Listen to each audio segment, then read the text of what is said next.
Imposter syndrome. Ano yan? Ano ko yan? Parang breakfast ko yan, yung imposter syndrome. Ibig sabihin, every day, every page, nasisimulan ko, imposter syndrome talaga ang ang nangyayari. Parang bago ako magsimula ng page, Mm. laging may thoughts na hindi ko na ulit alam yung gagawin. Mm. Laging baka nakachamba lang ako from the last page. Hey, welcome back to What Else? And that was Sir Cajo Baldissimo, the illustrator and co-creator of Trece. And before we hear the rest of his answer on how he overcomes imposter syndrome, I'm just gonna do my intro. Welcome back to What Else, the podcast where we dive into the minds of our creative peers and find inspiration along the way. And today we have a very special guest, as I mentioned, Sir Cajo Baldissimo, the illustrator and co-creator of Trece. And we are so grateful that he gave us his time to sit down with us and answer a few questions, mostly curiosities from me. And um, if you want to know more about Sir Kajo as well, the Comics Cube podcast also has a very insightful and informative interview with Sir Kajo and even Sir Bujet and even other Tressa episodes on the Comics Cube podcast. So, you know, if you want, you can go jump into search, find that podcast first and listen to that and then come back here. But anyways, yes, we have Sir Kajo and I'm just gonna read out his official bio so that this podcast will also sound a little bit official. But yes, here we go. Jonathan Cajo Baldissimo is the illustrator and co-creator of the award-winning comic book and graphic novel Trece, the story of a detective of a supernatural kind, which this comic book was recently adapted into a Netflix animated series. Trece has won the Philippine Book Awards for Best Graphic Literature of the Year in 2009, 2011, and 2012. Trece was originally published in the Philippines and is now being distributed worldwide. It has also been translated into French and Italian, and Sir Kajo studied at the Manila Science High School, where he immediately realized that he is not a scientist, but rather an eager doodler of fun worlds and realms. He worked for a local comics publisher to maintain his addiction for comic books and worked in advertising to sustain his biological functions. He's a husband to a very understanding wife and a father to a kind son and 21 overly excited canines and 6 really feisty felines. He has created real stories of his own that may never be published, but he's happy that they were at least written instead of forgotten. Someday he wishes to fully share these truths to the world and reach some level of enlightenment, but for now he's fully content to making things up for everyone's entertainment. And that is Sir Kajo's profile. But yeah, Sir Kajo is the co-creator of Trece along with Sir Wujatan, whom hopefully we can also have in the future. I don't know if I'm also ready for that. I wasn't ready for this, but we dove into it. And without further ado, here's Sir Kajo Baldissimo. Welcome, Sir Kajo Baldissimo. Thank you, really grateful. Thank you so much for giving your time to What Else. We are a small, just starting na podcast pa lang talaga. But anyway, sir, I have a question, not really creativity related yet, but still Trece related. Like when the offer came for Trece to be adapted to an anime, was it a challenging decision then to like sell the rights, or was it a good win na parang, whoa, this is the thing we were waiting for recognition ba? Or Nung nangyari yung sa Netflix, masaya kami ni Budge, no? Masaya kami, mm, pero hindi kami totally, hindi naman hindi siya, siguro ang expectation din is parang, wow, overwhelming na parang, hindi siya, ewan ko kasi, parang hindi siya nangyari overnight mm, Parang isang mahabang process din siya. Siguro umabot ng almost more than 10 years bago nangyari yung Netflix. So even before that, kahit nung nagsisimula pa lang na i-pitch nila Tanya at ni Shanti, yun yung mga producers namin na based sila sa Indonesia. Ano na kami, parang nasasanay na kami na i-offer nila sa ganitong production house or sa ganitong studio sa US, tapos mari-reject, tapos after a year may news na may interesado na ganitong outfit sa US ulit, sa Hollywood, tapos mari-reject. So parang gradually nasasanay na kami na pag nangyari siya, if ever mangyayari pa siya, ah ano siya, hindi siya, paano ko, hindi ko alam kung paano i-express yun eh, na parang masaya ka, pero at the same time, hindi ikaw yung sobrang surprise na nangyari. Parang para sa akin, eventually, sa hard work na binigay nila Tanya at ni Shanti na i-shop around yung property, yung comic books, parang in a way, para sa akin, at least, nakuha rin nila yung, parang ito yung na-rewardan na rin somehow yung pagod nila. Kasi kami yung pagod namin ni Budgie is dun sa books. So nare-rewardan kami pag lumalabas na siya, pag napapublish na siya, tapos pag nababash na siya ng mga tao. Ang reward nila, Shanti at saka ni Tanya, is makitang ma-produce yung property, yung kwento. So yung rights, rin matino yung matino sila kasing kausap. Alam mo yun, yung walang masyadong complication. Kaya yun nga parang kumbaga yung books, may freedom pa rin kami ni Budge na gawin kahit ano dun sa libro na yun, 'di ba? Pero in terms of siguro sa kanila, parang gusto rin nilang, which is for me okay lang sa akin yun. Gusto rin nilang magkaroon ng freedom to adapt kung paano nila gusto i-adapt yung material, which is yun nga yung nangyari. So yeah, itong keyword na when you mentioned adapt, na ngayon lang din nagpasok sa isip ko na okay, so it wouldn't be that hard pala. Okay, they're really parang retelling din talaga sa story na ano nyo lang, build upon what you guys have built then with the word adapt. Open kasi ako sa ibang interpretation ng ibang tao. Open ako doon kung ano yung vision nila about that thing. Di gusto ko ma-express nila fully.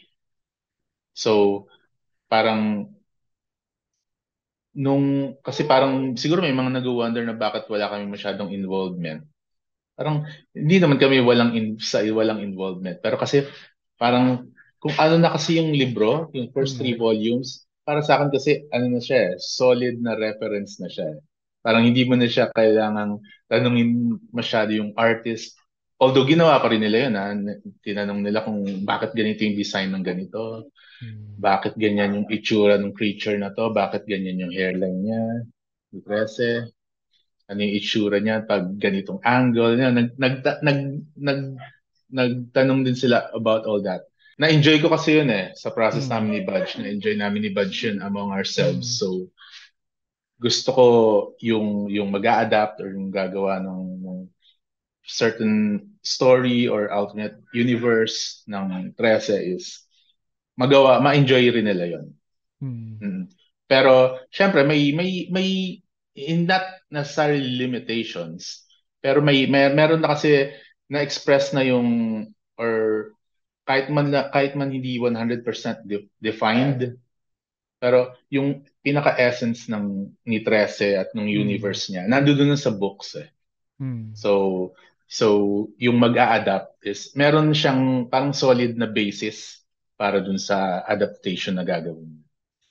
Yeah, actually yun sana isang question ko din nung sa initial na sinend ko is if you guys had a hand pa in the creative process, but now I understand na ano din. Ayun nga, nabigyan nyo rin sila na lang na freedom. Ano ba? They were pitching for the for animation lang ba? Or were they trying to pitch then Trece for a live action Oo, production din? yes, lahat actually. Lahat? Yung lahat ng possibilities gusto nilang i-explore lahat ng possibilities. Mm. Ang nangyari lang siguro is hindi ko rin alam yung details kung paano nila Mm. sinashop yun. Syempre nagkakwentuhan lang kami kapag siguro nag-meet kami with Tanya every siguro once a year at least nung nasa Manila pa ako. And then nagkakwento sila about certain meetings, ano yung nangyari, ano yung kung may ideas man yung mga ibang producers or kung sila rin may binato silang idea na tingin nila mag-work pero hindi pumayag yung kung sino man na executive din. Pero trinay nila lahat kung pwedeng mag live action, kung papasang live action, kung papasang animation. Mm. And then, hindi ko alam kung paano yung naging decision ng Netflix na gawin siyang animated series. Pero, yun yung napag-agreehan nila. So, okay yan. Sige, kahit ano. Basta ano lang siya, ma, ma-expose lang yung si Teresa tsaka yung mundo niya, di ba? To territories, cultures, ng ibang bansa. Most of my friends na years ko nang ginasabihan din na, go read Tresa eh. Pero may kita. Thank you. No, and then they watched the Tresa. They liked it. I said, read the books now. Because it's better.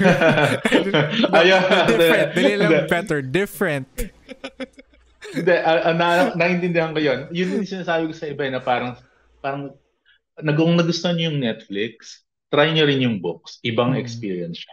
Ibang experience from the anime. Parang okay rin na-enjoy niyo yung version na to, ngayon i-enjoy niyo yung version na to kung pwede, kung gusto niyo lang. Amazing world building, visuals, of course.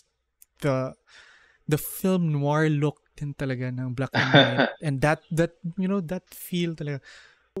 When I first encountered Trece, I think nakalabas na kayo ng book 2 and all.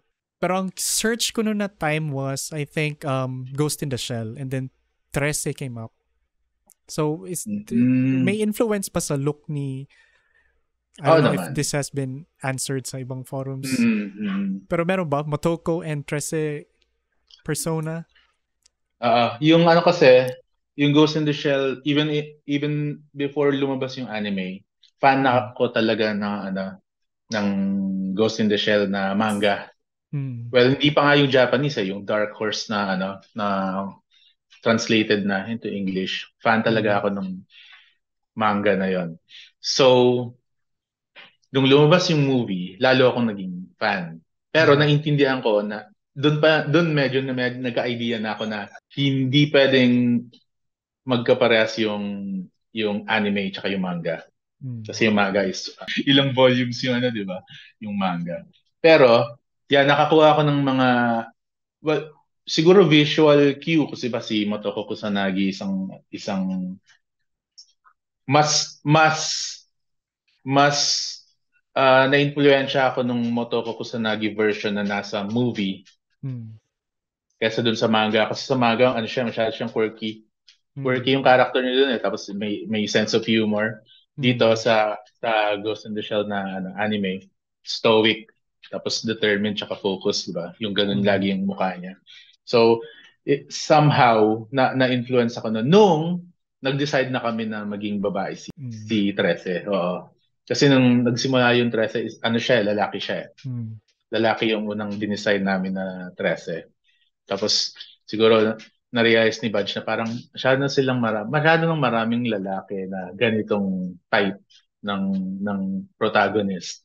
Try natin kaya gawin siyang babae. So, ni-redesign ko siya. Siguro, nasa subconscious mo yun, di ba? Yung mga influences mo. Hindi lang si Motoko Kusanagi. Kung lahat ng heroes, babae man or lalaki, na nag-influence sa akin kahit nung bata pa ako, I think, nagsama-sama dun sa, na-embody doon. Tapos, ang pinaka-original lang nun for me is yung hairline niya. Kasi that was from me. Nung ni-design ko yung lalaki na Trece, si Anton Trece, nung dinesign ko siya, inspired yung hairline niya nung hairline ko. Nung medyo skinhead pa ako so skinhead. Sabi ko, interesting. Parang parang pag nakaharap ako sa mirror na parang may sungay ka kahit hindi. Kahit hindi naman talaga siya sungay kasi masyadong sharp na siya na gano'n. So nilagay ko yun sa lalaki and then nung nag-decide kami gawin siyang babae, translate ko lang doon. Hindi ko nga masyadong inisip kung babagay ba sa kay Alexandra yung ganong hairstyle or design na ginawa ko talaga for Anton. Kasi 'di ba parang ang weird 'di ba parang sa lalaki mo dinesign yung ganong look tapos inadapt mo lang sa babae. Pero I think nag-work naman. Yes, it does work. You have major trademark. Oo nga, medyo may Sungay. naging distinct na ganyan eh. Parang sungay. Even her coat. Yung asymmetrical na coat. Hindi ko alam kung aksidente yung pagiging asymmetrical niya or I think aksidente siya. I think nagkaroon ng time na ayoko lang talaga na parehas yung dalawang sides ng isang picture or image. So kailangan gusto ko gawin lagi iba yung itsura ng right side sa left side. Siguro ganun lang. Nandun ako sa face na yan. But yeah, those are the parang artistic, although parang consciously unconscious na artistic choices na which has become na distinct look din talaga nung the whole design. Oo nga, it works eh. Minsan hindi mo din mape-predict eh. Minsan susundan mo lang yung gut feel mo. Tapos siguro as long as okay ka lang na parang wala kang concern masyado kung magugustuhan kaya to or hindi. Kung basta wala ka lang ganong concern, tapos sinunod mo yung gut feel mo, somehow feeling ko mas nag-work eh. Kasi sa simula pa lang okay ka na dun eh. Or masaya ka na sa idea mo na yun eh. So parang hopeful ka na lang na sana magustuhan rin ng iba na mga kabasa, di ba? Recurring to na topic sa experiencing nung imposter syndrome. So, have you experienced imposter syndrome? Especially even before siguro na Trece as an anime, it was already successful before the anime. So, did you have any, feelings of doubt and achievements ninyo? Imposter syndrome. Ano yan? Ano ko yan? Parang breakfast ko yan, yung imposter syndrome. Ibig sabihin, every day, every page nasisimulan ko, imposter syndrome talaga ang nangyayari. Parang bago ako magsimula ng page, laging may thoughts na hindi ko na ulit alam yung gagawin. Laging baka nakachamba lang ako from the last page. Baka hindi magandang kalalabasin daw, baka masasayang lang yung araw. Parang yun nga, hindi ako sure kung paano ko nagawa yung last time. Laging may ganun, laging may doubts. Pero ano lang naman siya, na-overcome ko rin naman siya after 2 hours, parang 2 hours or 1 hour into the drawing. Kasi para sa akin kasi, di may ganun, di ba? Kailangan kong mag-adapt dun sa hindi ko alam kung in a way unhealthy yun na di ba, na tendency. Pero para sa akin kailangan ko siyang ma-overcome kasi trabaho ko yun nagso-storyboard ako, and pag nagso-storyboard ka, required ka mag-drawing ng 24 frames. Parang kung comics yun, 24 panels in a day, overnight. So para kang nagdo-drawing ng 5 pages every day nun pag nagso-storyboard ka. So kung meron kang doubts na gano'n na ini-entertain mo for siguro for more than, sabi natin 3 hours or 2 hours hindi ka makadrawing dahil dahil napaparalyzed ka dun sa thoughts na yon, hindi ka abot sa deadline So parang para sa akin, di isip ko, sige, hindi mo na alam ulit yung gagawin. Parang hindi ka ulit marunong mag-drawing or may doubts ka na baka pangit yung kalalabasan nito. So ang ginawa ko is, i-drawing ko na lang ng pangit to begin with. Kumbaga, kung iisip mo, baka mag-fail tong page or yung drawing na to, di bilisan mo na lang, di ba? Mag-fail ka na agad. Siyempre, wag mo Alright, sadyain na alright. mag-fail, di ba? Wag Yeah. mo sadyain na mag-fail. Pero para sa akin, sige, dodrawing ko na lang. Bahala na kung pangit or maganda yung kinalabasan. Kasi ganun yung nangyari sa sa 13. Yung Mm. first editions ng 13, dahil nga 1 hour lang meron ako every day to draw one page, hindi naman maganda yung kinalabasan ng mga yun eh. Pero ang objective lang naman namin ni Budgie is gumawa ng comics for our entertainment as a hobby. So Mm. kung ano yung unang lumabas sa utak mo, yun na yung i-apply mo sa paper. Mm. So, hindi maganda yung kinalabasan nun, pero dahil maganda naman yung story ni Budge, tapos parang sige, presentable naman yung drawing na nakakwento naman yung script niya ng maayos. Kaya siguro nagustuhan ng mga tao. Pero syempre, nung nagkaroon ako ng opportunity na i-redraw siya, na kung ano yung intention ko talaga, kung binigyan ako ng at least 5 hours to 6 hours para gawin yung page. Yun yung ginawa ko nung nung Uh, lumabas na siya internationally. Tsaka nung lumabas na siya for Avenida, another publisher. So isip ko, pwede ko lang talagang gawin yun. Wala akong concern kung pangit yung unang lumabas kasi pwede ko siyang ayusin every time. So yun yung ano ko, yun yung way ko para ma-overcome ko siya. Parang kung feel mo hindi mo baka hindi maganda or hindi mo magugustuhan yung kalalabasan nun, edi i-drawing mo pa rin. is it similar to the thought na ano lang talaga din na done is better than perfect? So just Exactly. do it and you know do it the best you can still, pero no, don't Oh, do it. strive for the perfection na bahala Mm-mm. na nga ang audience ang or Mm-mm. the how will they will receive it. Or yung nakalimutan ko kung sino yung nagsabi nun sa kung anong book yun, yung Fail Faster na ano mo na parang hayaan mo na kung magkamali Mm. kasi magkakamali. Yung unang Mm. malamang yung unang attempt mo hindi yung pinakamaganda. Pero at least nakita mo na kung bakit hindi siya maganda, magkakaroon ka na ng idea kung paano siya pagandahin. Mm. Di ba? Parang para sa akin, mas maganda na makita mo yung pangit na gawa sa papel kaysa yung perfect na gawa na ini-imagine mo lang. Then, nung nagka-COVID, based na talaga kami dito. Mm. So, okay rin yung timing. Actually, nag-benefit pa nga kami dun sa COVID dahil yung mga katrabaho ko ng mga directors, mga commercial directors, masubukan nilang um, magtrabaho through Skype, through Mm. Zoom. Online. Subukan nila. So parang nakita nila yung malaking advantage. So naging ganun lagi yung practice namin. Kasi before that, kailangan ko lumipad sa Manila every time may Mm. project. So nag-spend ako parang balikan lang. Lipad ako ng umaga, meeting kami, tapos lipad ako ng gabi, pabalik dito. Medyo nakakapagod, Wow. tsaka financially medyo hindi siya advantageous. Mm. So after, nung nagka-COVID, sinubukan namin, na nagustuhan nila. Tapos naging ganun na yung practice. I heard from the Comic Cube na podcast na you also dabbled into animation in 3D. Ayun, sobrang tagal na yon. Wala pang, before 13 pa yon. Siguro Mm. mga, yun. Kung 2005 yung test, mga 2002 yun. Mga ganun, 2003. Mm. After ng isang company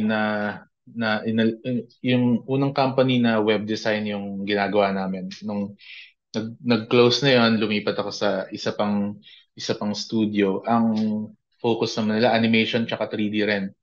Mm. Pero ako, ang animation na ginagawa ko talaga is 2D. Mm.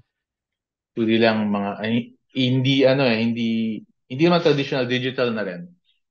Masaya yung gawin. Sobrang nag-enjoy ako doon. Pero nakita ko na parang hindi ko makakwento yung mga gusto kong ikwento pag nag-focus ako dito. So, Mm. enjoyable siya pero hindi ko siya pwedeng gawing career. Yeah, mag-enjoy kang kasi nag-enjoy naman ako mag-drawing every day. Pero parang kung spend ko yung buong araw ko mag-drawing ng sabihin natin kung 24 frames per second yun.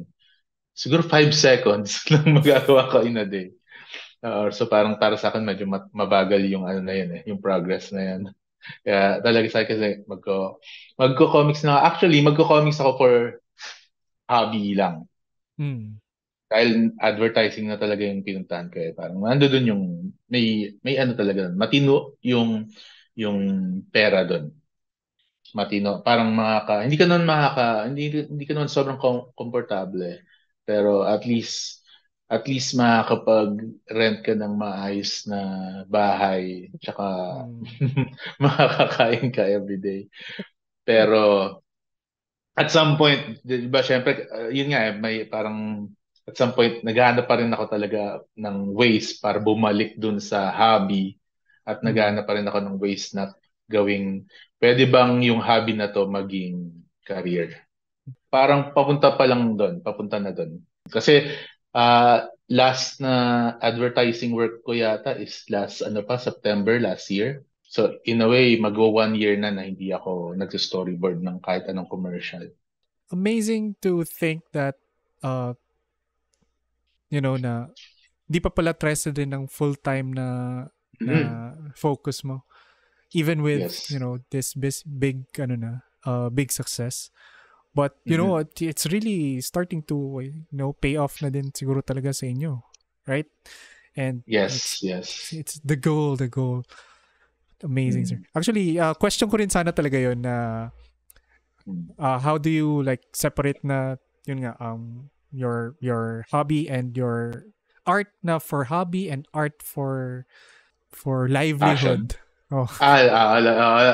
Oh. Livelihood, no? Mahirap eh. Hindi ka pa kayang suportahan ng market dito sa Pilipinas. Siguro kung nasa Japan ka, 'di ba? Mm. Kung manga ka, 'di ba? Kung gumagawa ka ng manga sa Japan. Yes, kaya kang suportahan ng market na yun kasi malaking market nila. Kung sa US nga hindi na rin masyado eh. Pero kung nagtatrabaho ka sa Marvel tsaka sa DC, I would assume na kaya kang suportahan nun. Mm. Even if medyo bumaba yung mga page rate ng mga artist, kaya pa rin. Pero dito sa Pilipinas na normally, ikaw, iba yung system dito sa Pilipinas, pero nakakatuwa eh. Na, ang nangyayari, parang may writer, tapos may artist. Mm. Yung artist na yun, minsan may mga kasama siya, pero kadalasan siya lang. Either siya rin nag-i-ink, siya nag-pencil, siya nag-i-ink, minsan siya rin nagkukulay. Ang galing ng system na yun. All Pero, around. all around, di ba?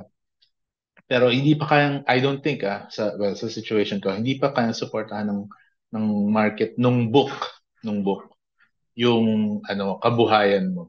So, kaya mong gumawa ng ways, ng Mm. iba pang ways para para ma-augment yung kung ano man yung kulang sa sa daily expenses mo. So, wala. Ano lang din, hustle. Yun pa rin eh. Actually, Well, yun hindi yun naman. talaga. Oh. Ganun talaga eh. Ganun yung reality eh, di ba? Hustle lang hanggang sa dumating ka sa point na 100%. Kumbaga, parang ang nangyari kasi sa akin ganito, parang trinay ko muna kung ito, halimbawa 100% ng expenses ko na nakukuha ko or na nabibigay ng Mm. advertising work ko. So, sinubukan ko kung sige, kaya ba na makakuha ako ng 10% from the hobby? Tapos para 90% na lang kailangan ko from yung iba pang commercial work ko. Hindi pa kaya sa simula. Parang, sige, 5% kaya ba? Okay, kinaya yung 5%. Alam mo yun, gradually. Mm. Gradually. So I think ngayon, um, hindi pa siya 100%. Pwede kong sabihin na siguro 60% nako-cover na ng hobby quote unquote yung expenses 60%, pero parang nandoon na ako sa point na parang sige, sacrifice ko na yung 40% na yun, kung ano man yun, kung mga luho ko man yun, kung minsan Mm. kung dati bumibili ako ng Transformers every week, ngayon hindi na muna. Ano lang muna yung mga essentials lang muna. So yeah,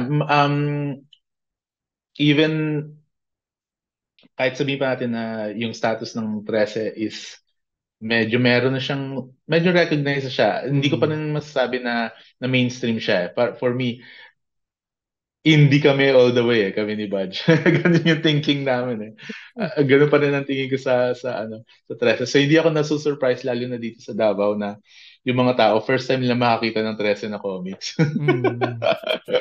Oo. Kasi para sa akin, sige, may idea sila kung ano yung Netflix. Pero even hanggang ngayon, para sa akin, underground pa rin talaga yung 13, which is, in a way, parang natutuwa ako dun sa thought na yun. So yeah. In terms of financials, kailangan mo lang i-balance Kailangan mo lang, kailangan ng konting sacrifice kasi wala pa tayo dun sa comic book industry na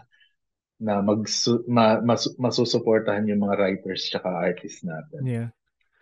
Good and good to know, pero parang sad for the state so far, even at this, at the level you guys are at. Pero, it's a common struggle pa rin pala for, especially creatives. Ganun talaga. Creatives. Ganun talaga Ganun talaga for now. Pero, okay lang. Basta, kailangan mo lang, just parang earn enough para i-sustain mo lang yung practice na to. Kasi, kailangan mo i-sustain yung practice kasi hindi siya magi-improve pag either sobrang tagal mo gumawa or ayaw mo na gumawa. Yun, wala na talagang improvement na mangyayari. Pag nag-quit ka na, ayoko na to, wala na nangyayari dito. So, find a way na magagawa mo pa rin siya kahit maka-drawing ka lang ng 1 page a week minsan okay na yun Diba? Kasi kung maka-drawing ka ng 1 page a week, makakagawa ka pa rin ng isang libro every year With sabi mo na mahirap nga pa rin ang industry, like there's still a challenge in the industry na recognition din sa work. What's your take on AI stuff naman? That's really gonna affect AI. Oh. Right. Kaya 100% ng mga nakita kong AI art sobrang astig.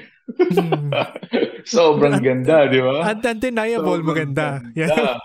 Sobrang ganda. Kaya ako lang to personal. Personal, hindi ako makikipag-compete sa AI. Parang hayaan ko mag-exist yung AI. Sige, gumawa ka ng AI. Yung gusto nyo di ba?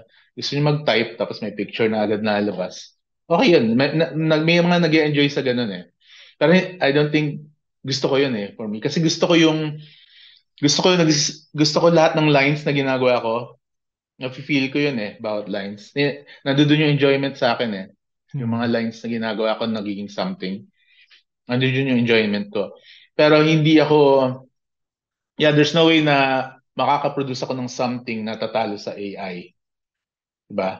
Pero yung AI na for sure, hindi yun makakapag-produce ng mga lines ko.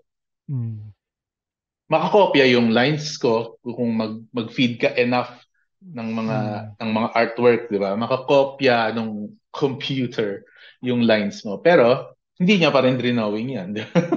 Yes. Hindi pa rin drawing ng computer yon, di ba? Ginaya niya yung mga lines na kaya mong gawin. Pero yun nga hindi kopyahin mo yung mga lines na kaya kong gawin. Pero akin yung enjoyment ng paggawa ng mga lines na yon. Yun yung reward ko diba? Yeah, I get it. Diba? Same sentiments. Yeah, it's the journey, the process ang part process. Of the din talaga part of the sa reward ba na after. So ang process din talaga ang Pero undeniable that it can produce like fast, boom, amazing looking stuff. Pero some should really reflect lang din siguro na it's mostly every artist din na nakausap ko iba about this. Ang answer din nila is this na parang yun nga ang the solving a problem, the generating new ideas while you are in that moment of creating ang mas rewarding din talaga na na effect kaysa sa instantly typing and then okay, maganda na agad. But yeah. Tsaka in terms of, sige sabihin natin, paano yan ibis na yung mga tao na imbis na bibili nila yung artwork mo, hindi mas bibili na lang nila yung yung mga AI art na yun. Either mabilis kasi sila i-produce or mas mura sila i-produce. Parang para sa akin, ganun talaga, di ba? Yung mga taong gusto bumili ng AI art, bibili sila ng AI art. Hindi ko naman sila pwedeng sabihan na huwag kayo bumili ng AI art, di ba? Bilhin niyo yung gawa ko. Ang magagawa ko lang, ang hope, mag, ma, ma, ang kumbaga ang magagawa ko na lang doon is gawin ko ng yung best ko para gawin yung mga drawing ko. And hopefully may mga tao na gusto bilhin yung drawing ko. 'Di ba? Ganun na lang 'yan. Hopefully may enough na tao out there na talagang gusto nilang bilhin yung artwork na ipoproduce ko. Hindi ko makokontrol yun yung market na yun. I don't think meron akong enough intelligence or power para isway sila na please support me. Hindi Kung gusto nila yung gawa ko, gusto nila supportan yung gawa ko, yun yung gagawin nila. Kung mas gusto nilang mga tao na bumili ng AI art dahil, ewan ko kung yun yung taste nila, wala rin akong magagawa doon. Ganun mangyayari. So, supportahan nila yun. Ganun talaga. Wow. Adjust ka na lang. Diba? Yun yung nangyayari na yung advancement na nangyayari sa art at sa technology. Adjust ka, hanap ka ng ways para paano ko makakasabay or kung hindi man ako makasabay, paano ako yung gawa ko ng sarili kong path.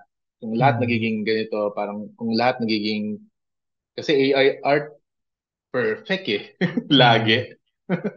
So parang paano kung yung gusto kong art is yung medyo masarap, mas cave painting. Although I think mas maganda pa rin mga cave paintings na magagawa ng AI art. Pero so wala lang, every lang, hanap ka na lang ng way na nakaka-create ka pa rin ng unique. Although pwede rin talaga maging the people who really still stick to traditional mediums or hand crafted stuff will still be more valuable in the end, because if everybody can type, then there's somebody who can draw from scratch is more unique. So yun na mindset. True. Parang yung sa Incredibles, di ba? If everyone is super, no one is. Di ba? Parang ganun. Yes. You have a new comics coming out? Not necessarily bagong comics. Parang, meron akong ginagawang indie. Marami akong ginawang indie nung even before Trusted. I think meron akong ginawang 3 indie nung 2002. Pero as usual, parang hindi siya dumire-diretso kasi nga it's a hobby, di ba? So pag naubusan ka ng oras or pag nakahanap ka ng trabaho na kailangan mong ibigay yung mas maraming oras doon pupunta lahat ng oras mo. Pero itong yung comics na lalabas ngayon is a compilation nung indie na ginawa ko nung starting 2002. Ang pangalan niya is, Anyway, ang title niya, Anyway. Pero, nung lumabas siya nung 2002, comic book, comic strip sa isang magazine. Yung pangalan ng magazine is MTV Inc., Music in Print. So, meron akong monthly na doon, na section doon, na doon ko ginagawa yung Anyway. Tapos, ang spelling ng Anyway is NWA. Parang yung rap, yung hip-hop group. Pero Anyway talaga yung basa sa kanya. NWA lang yung abbreviation. So, yung lalabas this September is compilation ng 7 issues na ginawa ko noong 2004.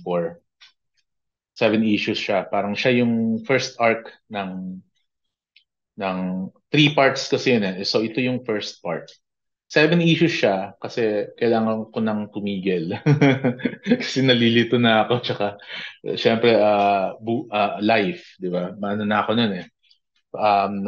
Parang I think saan ba ako nagtatrabaho? Malapit na yata ako magtrabaho sa ahensya noon kasi Mm. parang nagsarado na yung kaninang kinukwento ko na animation studio, parang nagpasara na rin siya. Tapos wala akong work noon. So parang wala akong time para ituloy na yung comic. So ngayon na medyo na-figure out ko na kung saan siya papunta, tapos medyo nagkakaroon ako na rin ng time para gawin siya.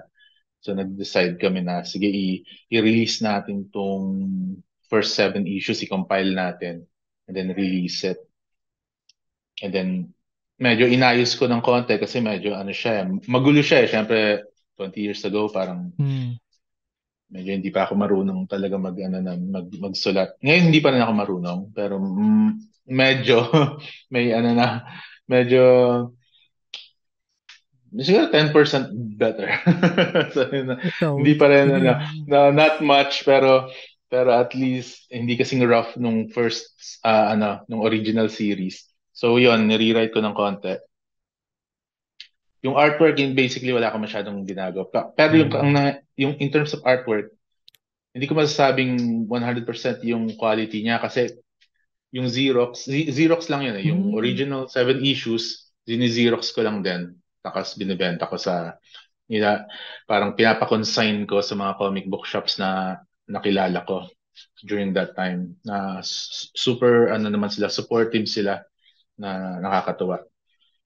So, meron akong copies nung Xerox photocopied ano na yon ng 7 issues. Skinan ko ulit, ni-rescan ko higher resolution, pero it's a copy of a copy. Mm. Kasi yung original digital file ko ng mga yon is nasa isang MacBook na ninakaw. na ano na napasukan yung condo na tinitirahan ko dati, tapos nanakaw yung MacBook. So wala na yung files na yon. So I just had to scan this and then siguro ni-retype ko yung balloons, yung mga dialogue Mm. kasi yun yung medyo kailangan mas readable siya. So yeah, ito yung Anyway Volume 1. Yung lalabas this September 14 sa MIDF. If you were not, if you didn't pursue Trece, what would have Kajo been in a parallel universe? Sige, kung walang 13, either gumagawa ako ng sarili kong books pa rin or Mm. baka kahit pa paano meron akong career sa Marvel or sa DC. Baka pinursu ko Mm. yun. Mm. Kasi yun talagang trajectory ko nung una bago ako nag-advertising. At even nung nasa advertising ako, naka-sign up ako sa isang comic book agency dito sa Pilipinas na minamanage ng isang American. So meron siyang mga artists from Asia tsaka South America, Brazil, ganyan, na inaano niya. Siya yung agent. So, kasama ako dun dati. So, kung walang 13, baka pinursu ko yung Marvel or DC. So, I think nasa ano pa rin ako nasa comics pa rin ako kung wala akong ibang work. Although nung bata ako, parang either gusto ko maging artist or gusto ko maging sa parang psychology. Gusto kong kumuha ng Mm. psychology, pero wala naman akong pera. Wala akong pera. So, Mm. parang tinapon ko na sa basurahan yung idea na yan.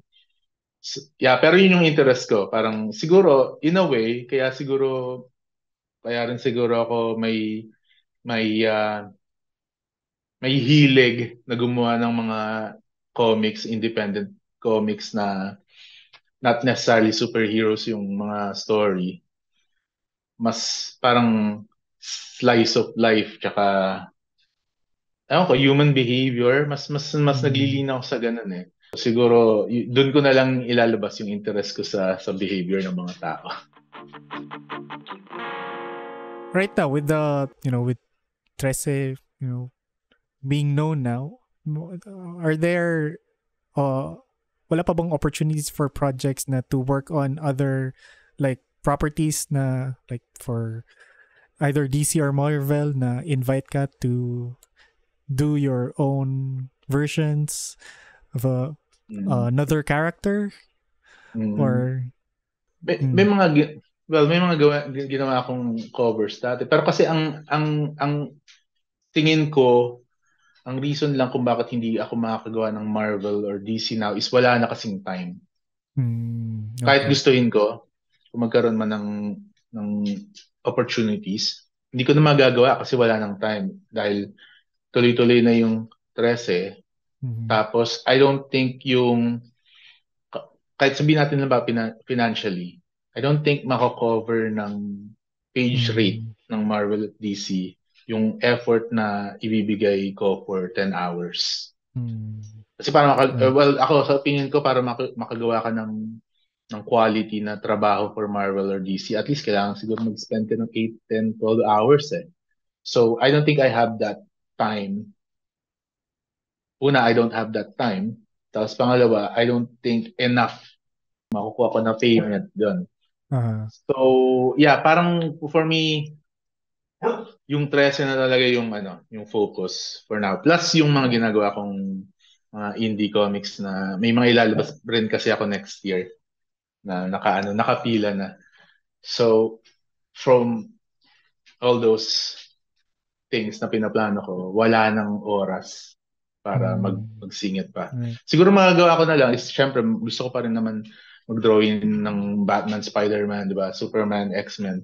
Gusto ko pa rin i-drawing lahat ng yan. So, nagtitrip na lang ako minsan, either may kukuha ako ng commission work from sa Next Comic Art, yung isang agency na ano rin sa akin, nag-rep sa akin when it comes to comic book art. Minsan, sige, may nagre-request na mag-drawing ng Spider-Man, sige, baka pwede kong gawin yan. Or yung ginagawa ko, ewan ko, di ba parang na-follow mo yata yun? Sorry. Yung na-follow mo yata yun, yung X-Men na na series na ginagawa ko. Yun, ano lang yun, trip ko lang din yung gawin. Nagre-trip lang ako ganun para lang yung mga interest ko ng teenager ako na-execute ko pa rin now. Parang in a way is, kumbaga kung dream ko na mag-drawing ng X-Men nung high school ako, well, ginagawa ko pa rin now. Nagagawa ko pa rin now. Wala lang bayad, pero okay lang, di walang bayad. Gusto ko lang nung mag-drawing ng X-Men, di ba? Yeah, that reminds me. Speaking of yung Instagram strips mo, the astronomer na story, is it reboot ba siya ng Talis na story rin before? Ay, yung character. Oo. Hindi necessarily reboot, pero hindi ko alam kung saan siya naglaland. Yung lumabas na Talis na story before, hindi ko alam kung saan siya naglaland dito sa story ni Talis yun, yes, correct? Hindi ko alam kung naglaland siya kung before siya or after this one. Okay. Pero yeah. Kung ano din, the design change ni the character na si Minakawa mismo, two different people also, right? Dating lumabas, tapos ibang Minakawa ito. Okay, so there can be two Minakawas essentially. Oo. Hindi ko lang alam kung ano nangyari din sa Minakawa na yan. Pero hindi pa ako 100% sure, pero kasi parang yung bato, it grants you the power to be Minakawa. So hindi necessarily may dalawang Minakawa na nag-exist. Baka either ito yung first version, yung lumabas sa strip. Either ito yung first version or ito yung second. Okay. That's mystery pa pala. Mystery. Kasi nung when I saw the astronomer strip, sabi ko parang familiar man. No. And then familiar man. Tapos pag backtrack ko nga dun sa dito na pag re-research ko for this, sabi ko, yes, so I saw this before. Hindi ko lang remember. Tapos re-read it. True. Okay.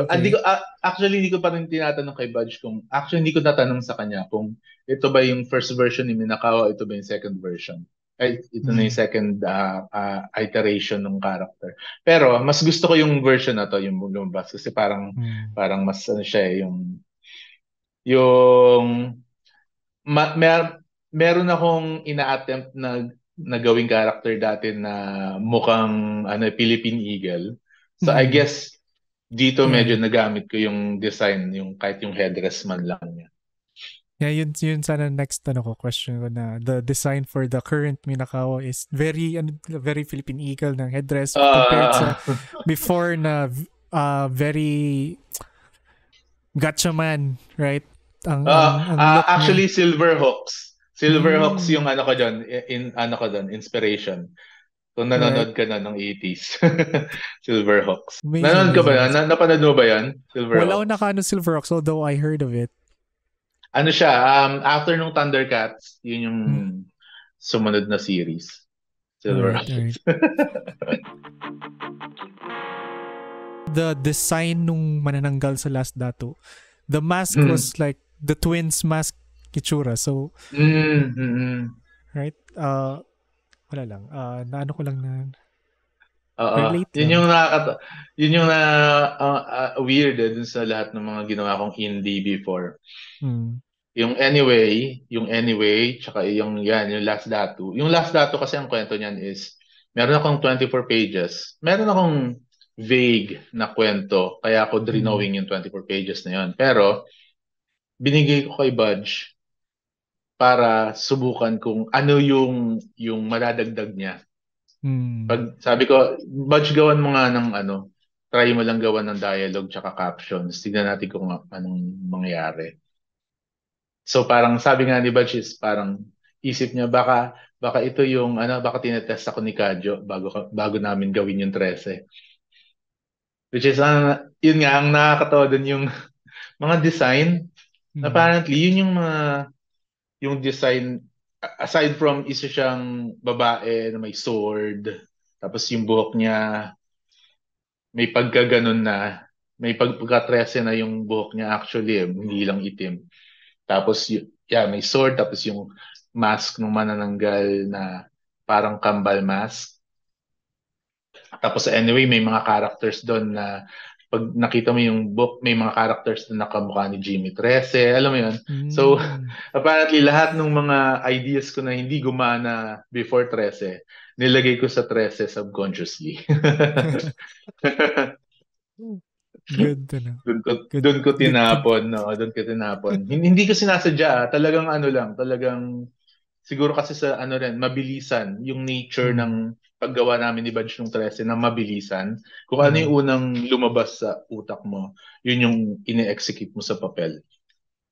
Agad. Wala nang second thoughts na okay ba to mag-work ba to, wala nang ganoon. Talagang kung ano yung maisip mo first, i-drawing na natin yan kasi isang oras lang kailangan matapos yung page.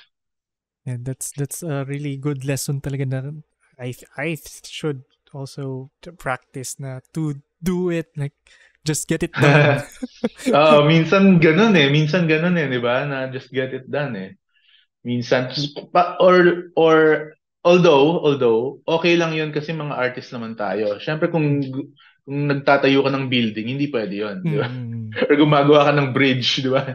Hindi Different pwede yun, just context, get it done. Pero tayo mga artist yun, meron tayong leeway, di ba, na magkamali palagi. Tapos okay lang yun, wala masyadong consequences. We have a chance to iterate. Yeah, di ba? Revise pa. Last question na lang. Advice to your... Sige. Sige, Elsa, okay lang na kasi pwede, kung may ma-open pa ako na schedule ulit kung kailan man, pwede pa rin naman tayong gumawa ulit kung may isip tayong pwedeng pag-usapan, di ba? So, okay lang yun na kung ubos na yung questions mo now, di ba? Pwede pa rin naman natin itong ulitin, di ba? Thank you, sir. That's so cool of you.